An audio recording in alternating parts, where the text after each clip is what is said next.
بسم اللہ الرحمن الرحیم، اور 12 مرتبہ درود پاک پڑھ لیجیے۔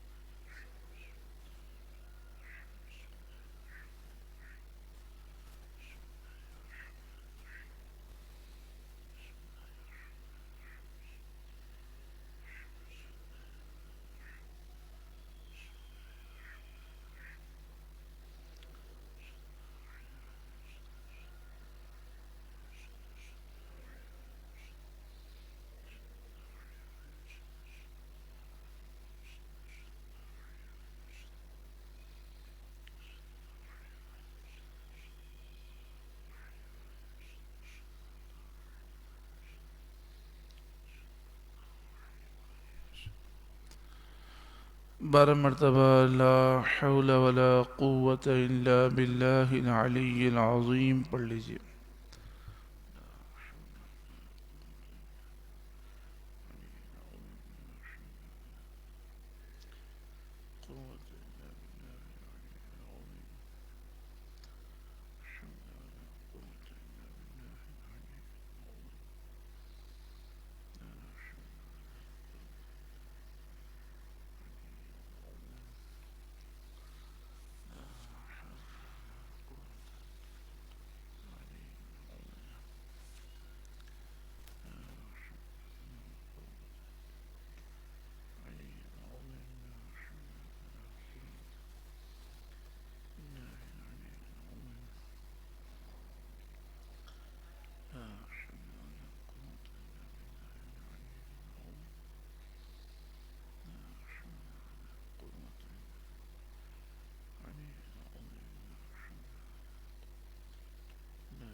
اپنے تمام صغیرہ و کبیرہ گناہوں سے توبہ کرتے ہوئے اس عزم کے ساتھ کہ اب ہم آئندہ اپنے آپ کو گناہوں سے دور رکھیں گے، 12 مرتبہ پڑھیے استغفر اللہ ربی من کل ذنب و اتوب الیہ۔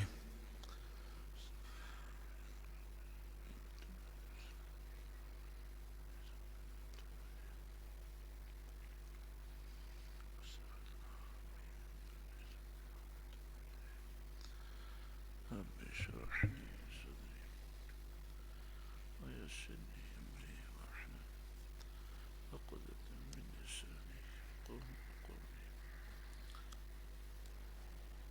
رب اشرح لي صدري ويسر لي امري واحلل عقدة من لساني يفقهوا قولي۔ رب اشرح لي صدري ويسر لي امري واحلل عقدة من لساني يفقهوا قولي۔ الله غالب على امره ولكن اكثر الناس لا يعلمون۔ يا شيخ يا رشيد يا شيخ منصور يا علي يا ثنائي يا بس يا سلطان يا بس يا جميع أولياء يا الصالحين يا أنبياء يا رسول الله يا غاسل المداد يا غاسل يا غاسل الله۔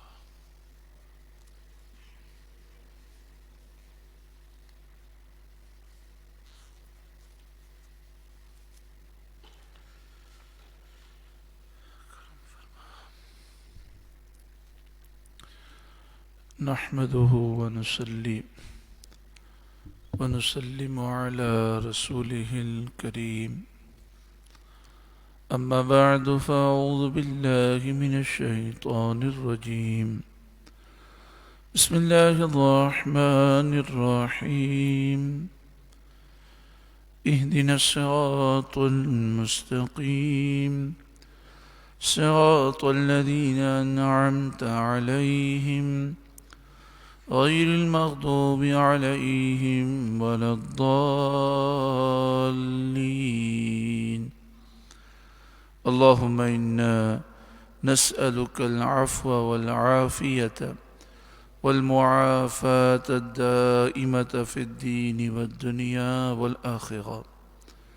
اللهم اشغل جوارحنا بطاعتك وقلوبنا بمعرفتك، واشغلنا طول حياتنا في ليلنا ونهارنا، وألحقنا بالذين تقدموا من الصالحين، وارزقنا ما رزقتهم وكلنا كما كنت لهم.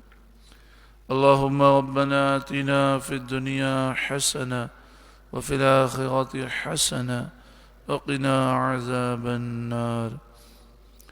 اللهم إنك تعلم سري وعلانيتي فاقبل معذرتي، وتعلم حاجتي فاعتني سؤلي، وتعلم ما في نفسي فاغفر لي ذنوبي. اللهم إني أسألك إيمانا يباشر قلبي، ويقينا صادقا حتى أعلم أنه لا يصيبني إلا ما كتبت لي، وردا من المعيشة بما قسمت لي يا أرحم الراحمين. اللهم ارزقنا شهادة في سبيلك، واجعل موتنا في بلد حبيبك صلى الله عليه وآله وسلم. اللهم مقلب القلوب ثبت قلبي على دينك. اللهم مقلب القلوب ثبت قلبي على دينك. اللهم مقلب القلوب ثبت قلبي على دينك. اللهم مقلب القلوب ثبت قلبي على دينك. اللهم مقلب القلوب ثبت قلوبنا على دينك. اللهم مصرف القلوب صرف قلوبنا على طاعتك، فسهل يا إلهي كل صعب بحرمة سيد الأبرار سهل. اللهم ربنا يسر لنا أمورنا كلها في الدين والدنيا والآخرة. ربي يسر ولا تعسر، وتمم علينا بالخير، وبك نستعين بحرمة سيد المرسلين صلى الله عليه وآله وسلم.